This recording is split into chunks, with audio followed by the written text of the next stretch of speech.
Eberly Norris, Eberly Norris was the brother of our step grandmother Ada, who took care of us when we were young. We just come into their yard, and she's living here alone, and she's 86 years old. She kindly said that I could take some pictures. What I'll try to do is to go inside the house and pick up some of the conversation, but the light is very poor in there, and I don't know how much I'll be able to pick up. I need to switch off now as I go in the door.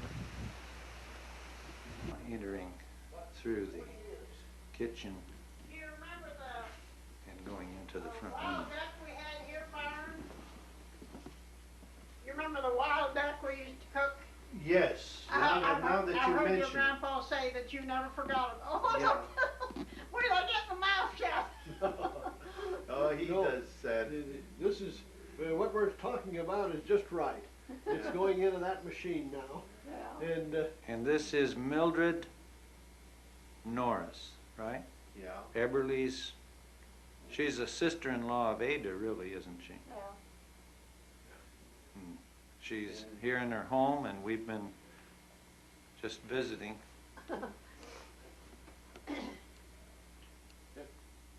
Somehow or other, when I get this camera, everybody stops talking, you know? Well, Oh, you're supposed to talk when you... yeah, oh, No, yeah. ready to leave the visit with Mildred Norris. It was really kind of delightful. She's a very sharp little lady. She's 86 years old. You just sleep in there and everything. Yeah, I do, but I'll tell you what, I frequently go to pull in front of a motel and go there too. Yeah. But you eat out, I suppose. You eat out? Yeah, Oh, yeah. we are now. We're not sleeping in that now. We're Oh, aren't staying at the travel lodge Oh, up in I see. Vandalia. Yeah. But he drove it, and on his way from Arizona, he Oh, slept yeah. in it.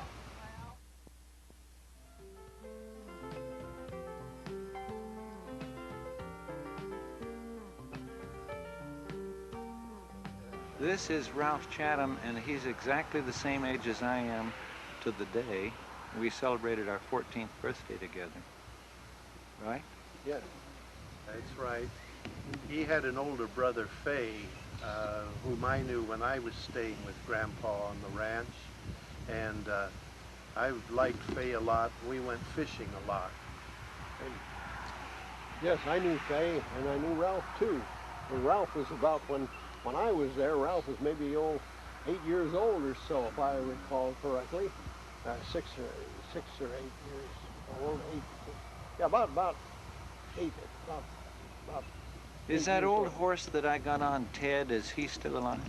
No. He'd be 60, he'd be 70 years old.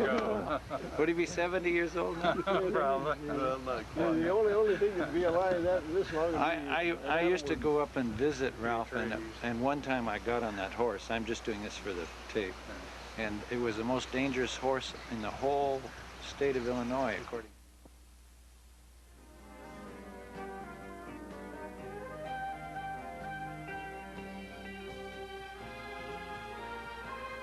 Walking through this woodland road down to the bottomland adjacent to Hickory Creek.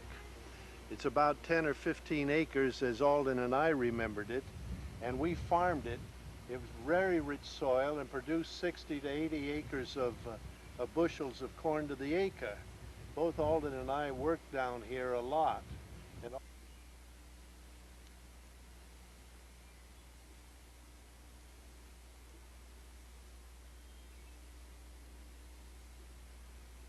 We're now down in the bottomland that Byron and Alden worked as a boy. in the early spring, when the ground was cold, the snakes were still down lying there in their holes. And I can tell you that you plowed them up, and the next time round they'd begun to thaw out a bit. And they scared the horses a lot. And the horses rear up, you know, and you jerk the plow back in order to keep them from backing onto it. And then you'd go around and get the snake out of the way, and resume plowing. And not only that, but after you had resumed plowing a little bit, that plowshare would bite into a log or a stump, and would create a big problem. Sometimes you'd even get it stuck so tight you had to unbuckle the team and drag the plow out,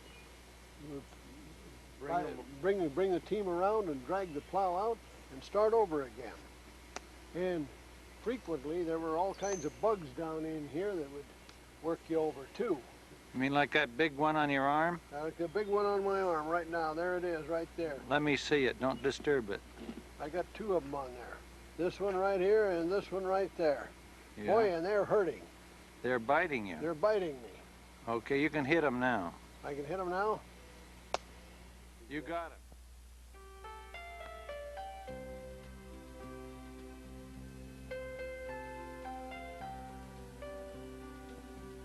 This is where our father came as a little boy, being brought here in a boxcar from the east, and where he left here as a young man when he went away to college.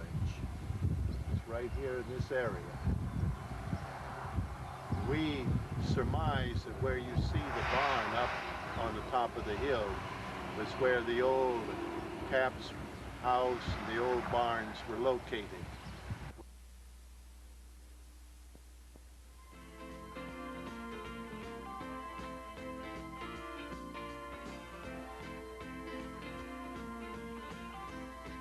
When I was about almost 15 years old, it was in the summertime, occasionally when my grandfather went to town, I'd come down this road and go fishing.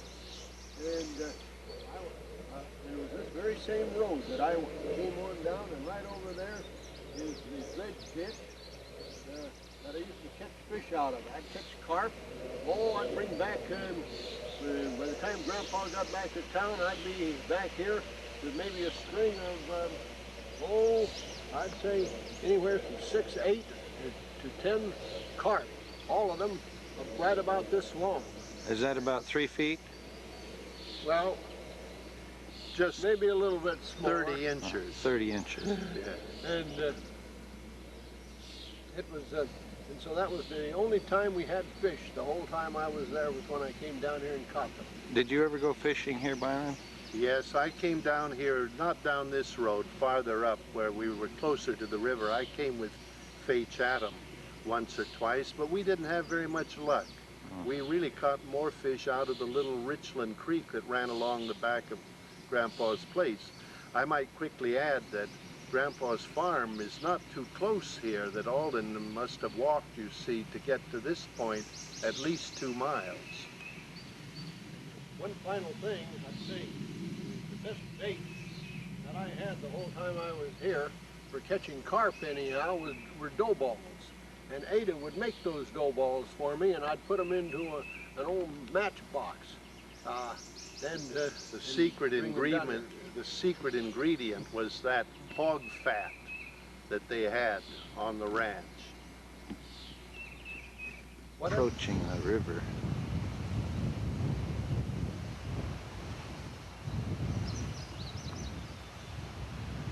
And it's really quite an extensive river. This river flows into the Mississippi directly. I'd go down here, and I'd go down over there, and I'd find a deep pool. And I'd fish there at that pool.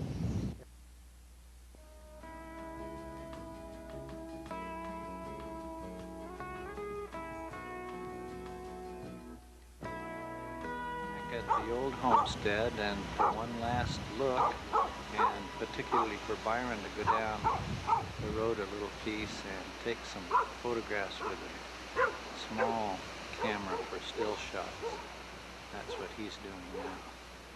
And this is much the way it was the other day. It's just as windy, and we've learned in using this that the wind causes a great deal of trouble with the sound. And you can hear the wind up in these big maple trees that surround the house.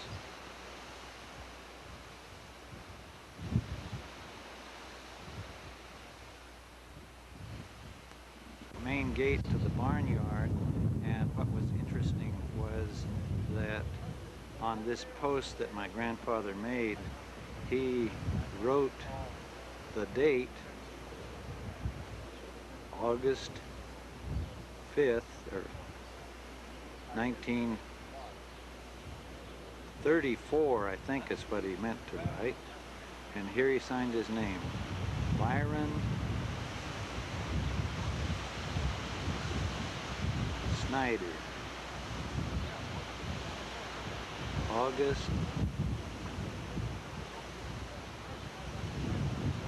15th, 1934.